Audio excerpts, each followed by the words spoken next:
Welcome to Sakshi life. Bigg Boss fame ప్రముఖ నటి Nikki Tamboli social మీడియాలో షేర్ చేసిన ఒక ఫోటో ఇప్పుడు చర్చాంశనీయం అవుతోంది. కంటికి కట్టుతో ఉన్న తన ఫోటోను చూసి అభిమానులు ఆందోళన చెందగా తనకు చెలాజియాన్ అనే సమస్య తలెత్తిందని, దానికోసం చిన్నపాటి సర్జరీ చేయించుకున్నానని ఆమె వెల్లడించారు.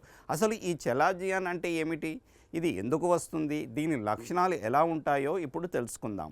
మన కనురెప్పల అంచున కంటిని తేమగా ఉంచడానికి మీబోబియన్ అనే నూనె గ్రంథులు ఉంటాయి.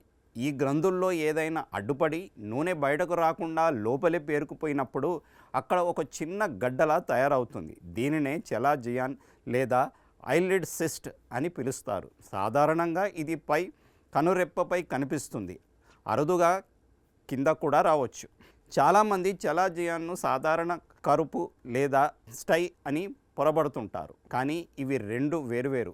కరుపు అనేది బ్యాక్టీరియా ఇన్ఫెక్షన్ వల్ల వస్తుంది. కనురెప్ప అంచున ఎర్రగా ఉండి తీవ్రమైన నొప్పిని కలిగిస్తుంది. చెలాజియాన్ అనేది నొప్పి లేకుండా ఉండే గడ్డ. ఇది కనురెప్ప అంచున కాకుండా కొంచెం వెనుక భాగంలో ఏర్పడుతుంది. ప్రారంభంలో నొప్పి ఉన్నా క్రమంగా నొప్పి తగ్గి కేవలం గడ్డలా మిగిలిపోతుంది. కనురెప్పపై నొప్పి లేని చిన్న గడ్డలా కనిపించడం, కంటిలో ఏదో ఉన్నట్లుగా అసౌకర్యంగా అనిపించడం, గడ్డ పరిమాణం పెరిగితే కనుపాపపై ఒత్తిడి పడి చూపు మసకబారడం, కంటి నుంచి నీరు కారడం, దురదగా ఉండడం, ఒక్కోసారి కనురెప్ప మొత్తం వాపు రావడం వంటి లక్షణాలు కనిపిస్తాయి. గతంలో చెలాజియాన్ వచ్చిన వారికి మళ్ళీ వచ్చే అవకాశం ఉంటుంది. కనురెప్పల వాపు సమస్య ఉన్నవారికి, చర్మ వ్యాధులు అంటే రొసేసియా, డాండ్రఫ్ వంటివి ఉన్నవారికి, కంటి శుభ్రత పాటించని వారికి, మేకప్ సరిగ్గా క్లీన్ చేసుకొని వారికి ఈ ప్రమాదం ముప్పు ఎక్కువగా ఉంటుంది. చాలా వరకు ఇవి ఇంట్లోనే తగ్గుతాయి. అయితే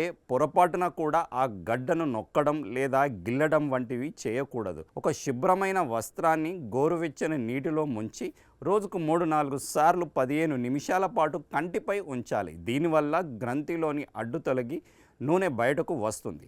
కంటికి ఎటువంటి మేకప్ వేసుకోకూడదు. చేతులతో కంటిని ముట్టుకోకూడదు. ఒక నెల దాటినా గడ్డ తగ్గకపోతే లేదా చూపుపై ప్రభావం పడితే వెంటనే నేత్ర వైద్యున్ని సంప్రదించాలి.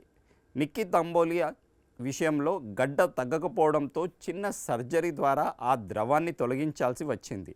కంటి సంబంధిత సమస్యలు తలెత్తినప్పుడు స్వయం వైద్యం కంటే నిపుణులైన వైద్యులను సంప్రదించడం మంచిది.